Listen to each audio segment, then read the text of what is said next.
Well, we told you we'll be having a discussion. Now, we do have in the studio the former Member of Parliament for Bantama and Chairman Kwabena Kukufu is here. Henry Kwabena Kukufu is his full name. He's also a legal practitioner. He's also with the board of the Forestry Commission. I'm right, aren't I? Yeah. Great. It's a stalwart of the New Patriotic Party as well. Can I have that? Yeah, that one. Great. But he will be joined by Roxanne Nelson Dapamoko, also a legal practitioner but Member of Parliament for South Sudan. And our focus today is on many related subjects, especially Dr. Mahmoud Bawumia's address at the results fair just on Tuesday. And then we had a whole package focusing on the energy sector by the NDC, also addressed by John Jenapo, a former deputy minister of the sector during the John Mahama administration Wednesday. So it's a great package, but let me just welcome Chairman Kukufu. How are you, sir? Yeah, I'm doing good, bro. And it's been a whole lot of excitement, but also the last week we've been plagued a number of scandals. There's been the Airbus scandal, the Galamsey excavators gone missing scandal as well, and that has culminated in all the discussion platforms being dominated by these. Your few observations of the news week so far. Good morning to your good self. Happy New Year. I think this is the first time. Yes. 2020. Yes. And so then I will have to say good morning. Good morning, to the sir. cherished viewers as well, and to the president of the land, indeed all our leaders. Yeah, the airwaves have been shaken over the period with some kinds of exciting news and all those things. With the Airbus issue, I think it's an international thing. Yes, it is. Yeah, it was brought down to us from the international arena, and it goes on to add to the corruption index performance of the country, if you like. And so it was quite a very disturbing thing, and it is still disturbing. However, it is refreshing that the president have passed it on to Special Prosecutor's Office to look at the possibility or to look at what there is a thorough investigation into. So the Special Prosecutor is reported to have said that we should discuss the issues devoid of partisan politics, which I do agree with him. However, individuals remain individuals. And so far as decisions were taken on political authority, it will be difficult not to mention people without attributing it to their political affiliations. So, for instance, you look at the time frame, 2009, 2016, and quickly what comes into mind is who was in power, who was in charge. And those who have been mentioned, but not by name, looking for them and then wanting to. So there's two tasks ahead. One is to go through investigations to see if a prima facie case can be established for possible prosecution of individuals or a group of people. And then again, to try to identify those whose names have been coded. You try to decode the GO1 and intermediary 5, intermediary 6, and all those things. So the issues basically are two. And in the public space, discussing these things, you cannot leave away, or you cannot leave out trying to figure out who a certain code might fit to. And it's easy to do, except that our colleagues in the NDC just comes out and try to put up a defense, which in any case, nobody has solicited any defense. They can do so, and they should be ready and prepared to do so at the Special Prosecutor's Office. So let's see what unfolds. And it is quite amazing that you can talk about President Kufuor, championed the discovery of oil in commercial quantities. So you mentioned the petroleum industry, and Kufuor would be glad to say, yes, it was found in my time. You can talk about so many other things that President Rawlings, former president, will really admit and say, yes, it was done in my time. Currently, as we speak, you'll be talking about ambulances, 307 ambulances, unprecedented, being presented to the state for one constituency each in the country. And President Akufo-Addo will be glad to say, yes, it was my policy, it was my... But a whole 4 Airbuses for the military, a very significant infrastructure provision, and we do not have anybody coming out openly to own that kind of venture. So you ask yourself, what is so worrying and what is so wrong with it? Maybe after investigations by the special prosecutor, we'll get to know who really spearheaded the acquisition, and then what really went on, and what the Airbus as a company which has been convicted of wrongdoing by bribery and corruption. And indeed, they themselves have admitted to that and have mentioned countries where they participated in, including Ghana. So let's leave that one to the special prosecutor, whilst we, as citizens, continue to think through who the culprits are, and indeed if wrongdoings actually went on. Concluding on that, for now, you can recall, you remember the Mabe and Johnson case? Yes, I do. Yeah, Mabe and Johnson case. Incidentally, it is the same High Court in UK that did that case. This time around also have done this. And during that trial, it came out that some names were mentioned, people were mentioned, and it transcended down to Ghana, where Dr. Shipayanki, who had then been appointed as health minister, had to resign, or he was sacked, maybe backdoor. So it is not something that you can toy with. I mean, it is not easy for the nation and for the people and for the law enforcement to toy with. It is very, very, very serious, that has cast a lot of slur on the country's image abroad.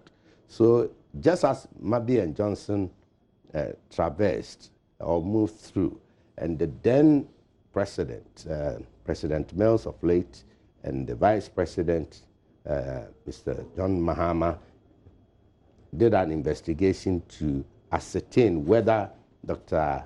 Shipayanki was culpable or not. The same thing that is going on. And once he was found to be culpable, the consequences he faced, and we are all aware.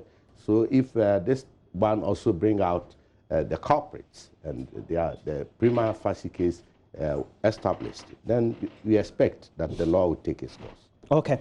Now, let's get on to a statement. A statement has been issued by the Public Interest and Accountability Committee. Yeah. And basically, it's about the ABFA. And we know the annual budget funding amount as part of our petroleum revenues that has been spent on the free SHS since 2017. And of course, we've had incremental numbers being engulfed or being covered under the free SHS. But they give certain key highlights and subsequently transition into recommendations that have given a cause for worry, not only for civil society, but also educationists, and they themselves, the committee as well. And they make some critical findings during their visit to some 8 regions, in which they visited about 50 or 51 schools. Now, notably, they said they got to found that the quality and the timeliness of school supplies in relation to food, etc., were suspect. They also talked about fears that students are not getting elective textbooks. Now, hitherto, students will be supplied, but the parents, they found out, did not know, among the 51 schools they visited, and we have tens of schools in Ghana, so they just selected 8 regions out of the number that we have and visited those schools and found that students were not supplied elective textbooks. Now, it gives great indication about how well we say we're implementing a policy and how qualitatively we can implement a policy to get the right output as far as the students and the outputs are related. What do you say to this? I, in particular, have been following activities of PIAC, I mean the Public Interest Accountability Committee, because if you do petroleum law, one of the basic fundamentals has to do with regulations and then how they are enforced, and then revenue management, which is very critical to the economy and to everything. Yes, if I heard you right, and I think I did, they are coming up with some challenges within the educational setup, so far as... Yes, especially at the free SHS level. Yes. The senior high school level. The senior high school level, yes, and that is a good thing to do. You need to, as it were, from time on, get back to do monitoring and evaluations and all those things. And coming up with these challenges means that the sector agency and the government has to address them. Nobody in government have ever said that the implementation of the free SHS have been perfected or has gone through without hitches here and there. We do concede that a major social intervention policy like this, a major drive to have a well-articulate society or population as we move forward into the future that will anchor the Ghana Beyond Aid vision of the president will go on without any challenges. So as much as we've been told, or we are being told as a nation, as a people, the authorities have taken up some of these findings in good faith and working on. Indeed, before they actually went round to look for themselves, the sector minister, Dr. Honorable Matthew Poku-Prempeh and his team has also taken time, pain to go through some of these things to review the implementation processes as they are. So I don't see anything so alarming in here. These things have been brought to the fore. We need to work on and then improve on the system. And let me be frank, we may have to take the next 10 years to get things so much so perfected that we can easily say that, yes, we've arrived. It has to take a bold president, somebody who is so brave to venture into the unknown, explore. This has been the first time that the nation have embarked on such a major, large, future-oriented social intervention policy. So we cannot take away the glory and the courage of the president to have implemented it. Hitches here and there, yes. I mean, we amend them as we move on. And hopefully we will arrive there.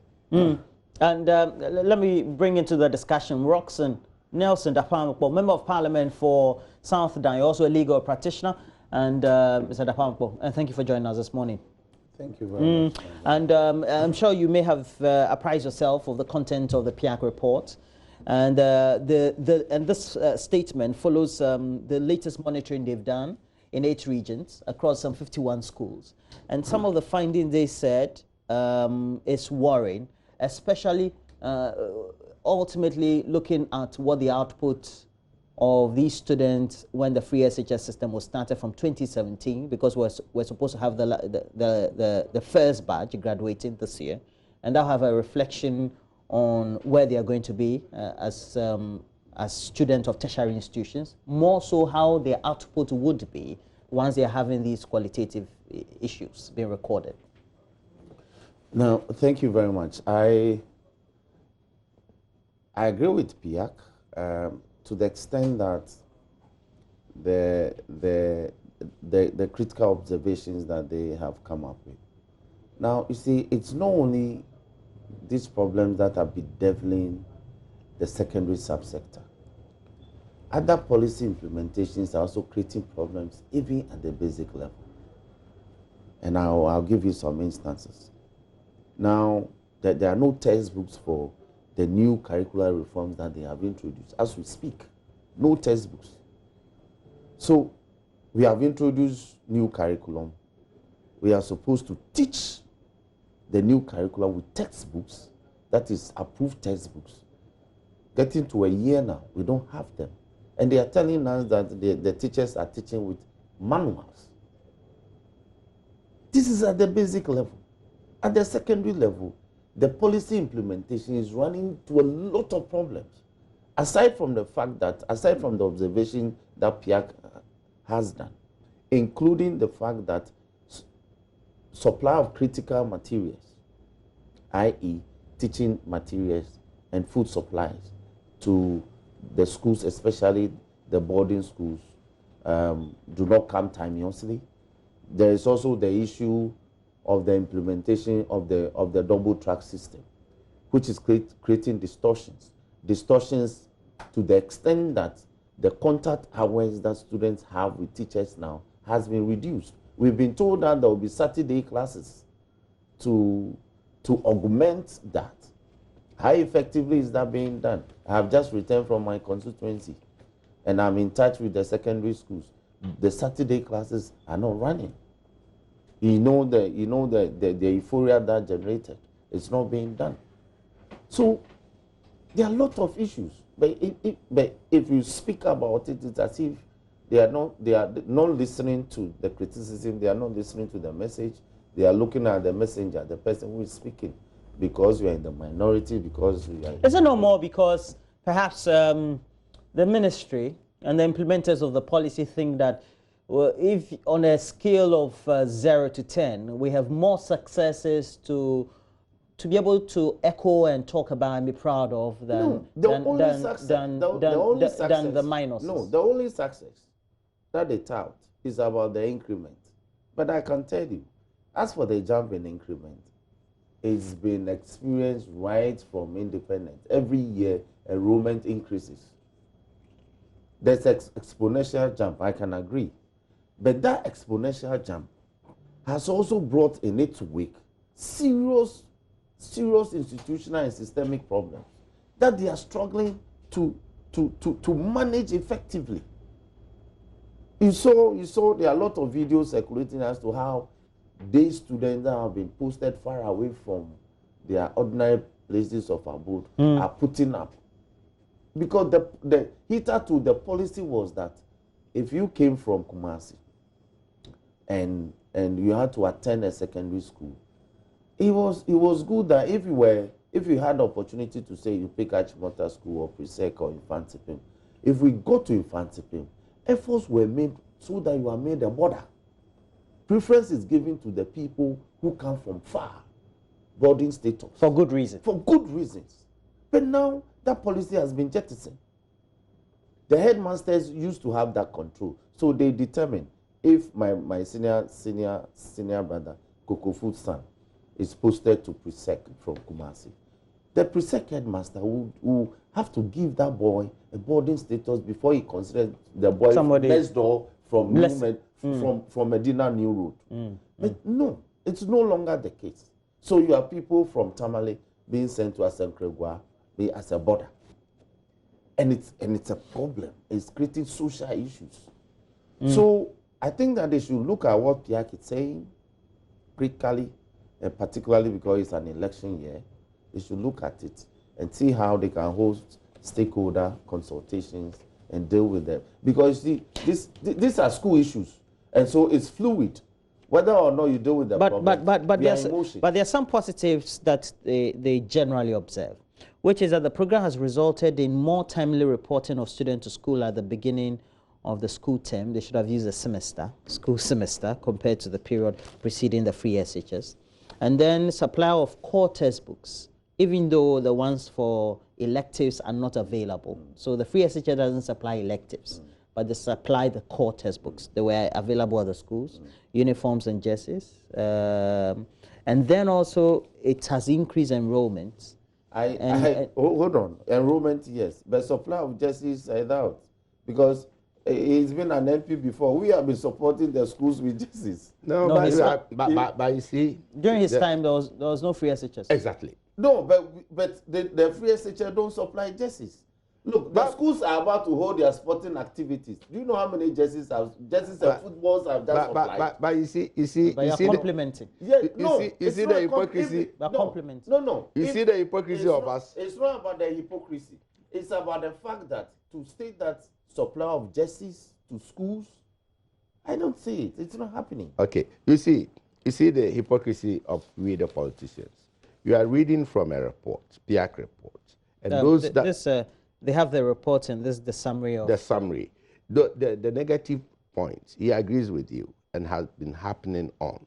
You understand? I've been happening on it, yeah, happening on it. And now you're talking about the positives, and quickly he disagrees with that. No, I'm coming. Kukufu. Please say I am not being hypocritical. Please, I agree with the exponential jump. I agree in the numbers. But you disagree with the Jesse provision. Yeah, because for the Jesse, the schools are falling on me. Good. Thank you. For instance, supply them. Thank you. But remember, Ghana is not your place alone. We are talking. I can only speak with my constituency and district. We are dealing with Ghana. We are dealing with the corporate Ghana, the entirety of the nation. Are you doing the supply minus my district or my constituency? No. He said, if you listen to him carefully, he said you are maybe complimenting. Your district is South Dying. So what is so wrong if you are complimenting? I am not complimenting. You are. If the supply comes to the schools, I will know. Jerseys and football. Please. Your core duty as an MP is not to go around supplying jerseys. You know very well. That's not your duty. Exactly. So if you are doing, it best says that you are complimenting whatever. And that's why I asked. Rather compliment. Yes, you are complimenting. So accept that, and let us all agree. If we are accepting in good faith reports coming from state agencies, we must, as it were, you cannot pick and choose which one you agree with and which one you does not agree with. If you call Ministry of Education or Ghana Education Service, they may as well punch holes in most of the negative reports. You understand? PIAC. Yes, of PIAC. On ground monitoring, for which a report has been produced. So would that be hypocritical? No, you are not getting me. No, I'm saying that maybe if you should call I think he meant that you are picking and choosing. No, but he just said that which is the reality. No, it is not. He just said that GES, if you were to call GES to interrogate this matter, they may also disagree with some aspects of it, and that's the way it's supposed to be. No. You see, that's the way it's supposed to be. Once let him make his point. He's made this point. He's been here before I came. He's had the whole bite. Well, that was that flow rather. You see, you let him make it. You see that it was your choice to be late. That one deal with it. No, that is an infra day. I wasn't late. No, I was given the time, and I knew that I'm a very regular. I you chipped in. You said that I've been sitting here, had enough time. Yes. Good. So now what I'm trying to say is let us accept these things in good faith. Let us work on them. The positives, let us continue to improve upon. The negatives, let us find ways of dealing with them. That is all. Now, there's a key concern that's been raised by PIAC in the monitoring, and they relate it to funding and the budgetary allocation. So we have budgetary allocations, Parliament, and you've been a member of Parliament, so it helps. It's approved, but we've seen a situation that has been consistently reported by the media, by education. Now, even being confirmed following the monitoring report by PIAC, that it looks like for free SHS, the students or the heads or the management of these schools have to depend on bursaries or disbursements or allocations from the previous policy states, that is students who are not part of the free SHS, to use those allocations when they are disbursed to look after free SHS. So you have late disbursement of grants of monies that are supposed to use for many things. And now we're having the regular ones fading out, so they're worried about what could happen. And nothing serious will happen. Nothing serious? Yeah, will happen. The implementation stages have been a process, and you agree with me. So as we step 1, step 2, step 3, we are bound to face challenges, some foreseen. Are you saying that it's normal? No, you see, it has been with us for a longer period of time where grants or allocations are delayed. It has been with us for a long time. So once the free SSS was implemented, it was a transition from the old order to the new order. And along the line, you cannot say that you're going to have things so smooth running. And for me, whatever we're talking about, it forms part of the challenges that the PIAC might have gone down to see or realize. So it is presented to the authorities to look at it critically. And you rightly said that they are fading out. I mean, this is the last batch. If you listen to my colleague very well, he was of the view that even though those who are coming, the increment in the student population, those who will be going to tertiary. Because we're going to have 1.2 million, yeah. And then we're going to have new graduates from free SHS going to populate the universities, the other sections of tertiary education. Recently, we had the universities coming out openly that they are ready, well equipped, they have the infrastructure and all those things. We've spoken to university professor who says that what they see, and as hall tutors, is it hall tutors they call them at the university? Those who are we have hall masters and tutors. Exactly, hall tutors and hall masters. What they see cannot accommodate enough. At their institution? Yes. They are very institutions. For example, University of Ghana, we've talked to them. Yeah, and the KNUST and all others. You see, it might be peculiar to a particular institution, but however, efforts are ongoing, underway. Construction is being here and there, infrastructure, dormitories, here are core halls, and private hostels springing up and all those things. So we cannot take away the shine in a free SHS because of 1 or 2 challenges that has been posed. The ultimate thing is to address whatever problem there is. And Ghana Education Service and the Ministry of Education are on top of issues, and they have plans and programs to deal with all that.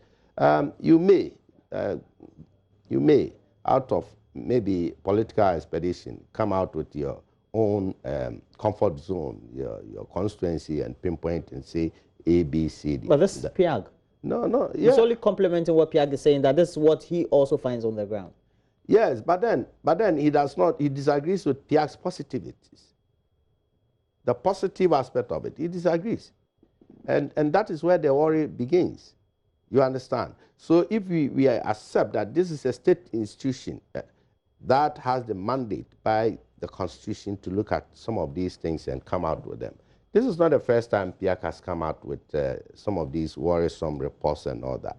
I remember when I was in Parliament, I think 2015, 2016, they came out with a report that most of the schools that they've said they built, they've done that, nothing was there. Yes, 2016, run up to the elections. PIAC report, it's so dominant and it was so damaging. Compared to the utilization of the utilization of those funds. Yes. Okay. And now we spoke to Professor Akosua Dankwa or Dankwa with the Dankwa with PIAC. She is the vice chair of PIAC, and summarily these are just short observations she made. Yes, I mean, I think that ideally we should fade out the double track system because it's a burden on the teachers. I mean, if you have to, the students are being rotated, but we are not rotating the faculty. So, for example, it's not as if when we are in the gold track, we have one set of teachers, and then we replace the teachers when we replace the students. The teachers and the staff, the non-teaching staff, are pretty much running the system throughout. And it's a great sacrifice on their part, but eventually we have to work out a system where they get some relief as well. But this is, in a way, this is teething problems, right? We haven't graduated the first batch yet. So we don't even know at this point exactly what this will mean for performance. We have to wait, see what the results look like. Then we can begin to have a conversation about how well did this work or not work. That's the final test, right? If you go to school under a tree versus going to school in an air-conditioned classroom, when we go and write the BEC and you pass, it will not be said you got 6 under trees versus 6 in an air-conditioned classroom.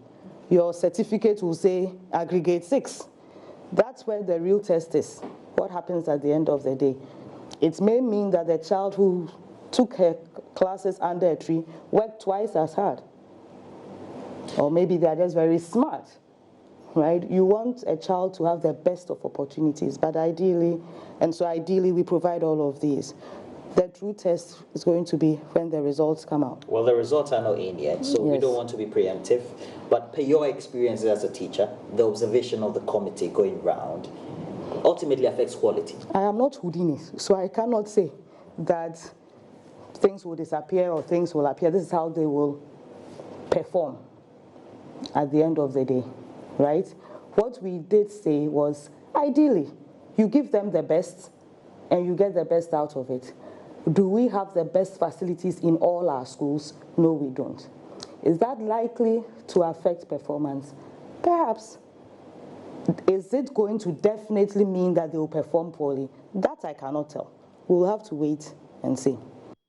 Now that's why I bring you in, because I was just about to dwell on this, and we play the insert rightly. Yes. And you know, she painted a picture of the prevailing situation and deduced that perhaps it may affect performance at the end of the day. But she's no Houdini. And you know who Houdini was? That legendary magician. So she wants everyone to await the outcome. It is the outcome, it's like the end justifies the means. If the end is good, then it means the means that we employ, the processes that we employ to achieving good results at the end, it's good, but it needs improvement. Now, I will still speak with Southern in focus. PIACS said that they assessed only 51 schools. Out of 8 regions. Exactly.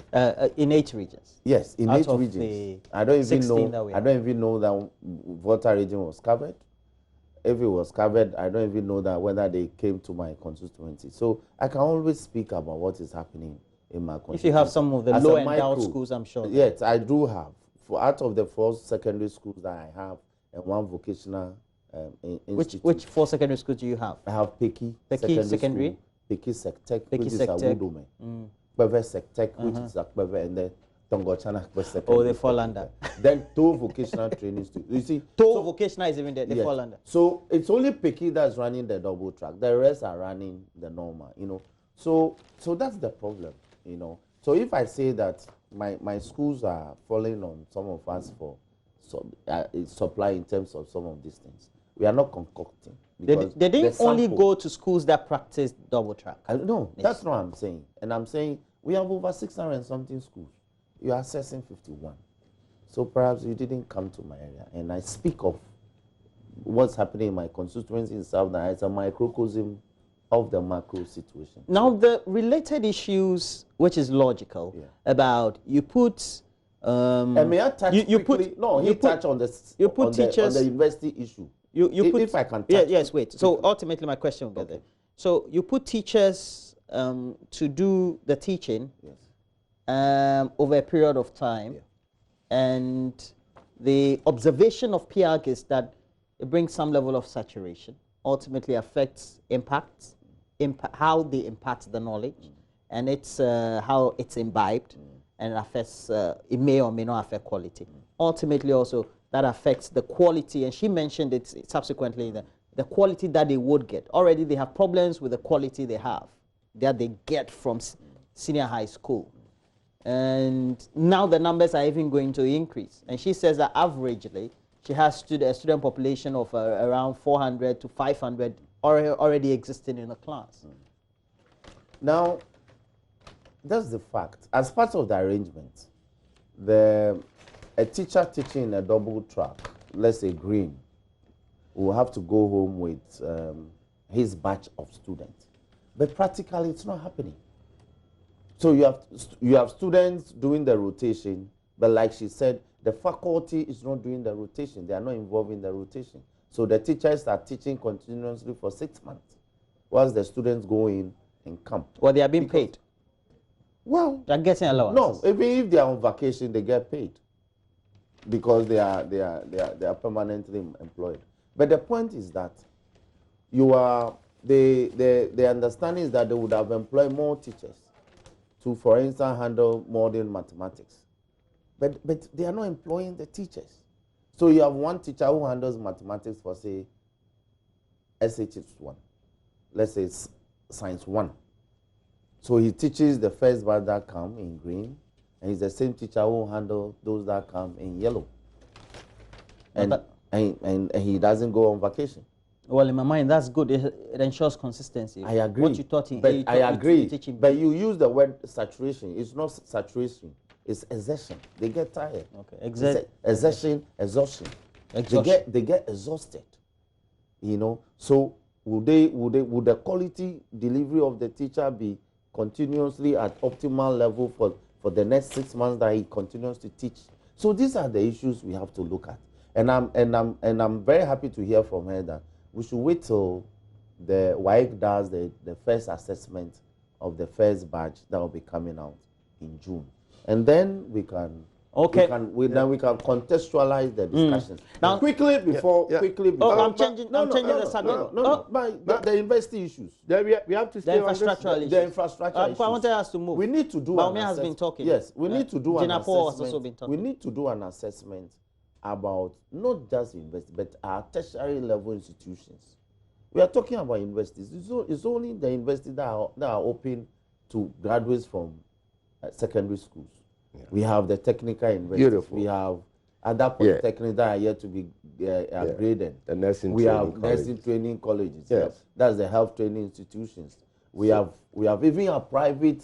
So the tertiary is ready. You know, so we need to do an assessment of the space available at the tertiary level. But we can't ever have a space. Even your time, you didn't have a space. When did you finish university? I finished university in 2000. I entered in 97 and finished in 2000. Oh, even you didn't have enough space. Yes, I agree, because I remember all the fresh graduate, freshly admitted undergrads that were declared not. So somebody will say, don't criticize government unnecessarily. No, but there must be a deliberate effort because of the implementation to deliberately improve infrastructure as to space. And that's ongoing at the tertiary level. But I don't see that happening. The ongoing project is happening in the secondary schools. No, at the tertiary level. All right.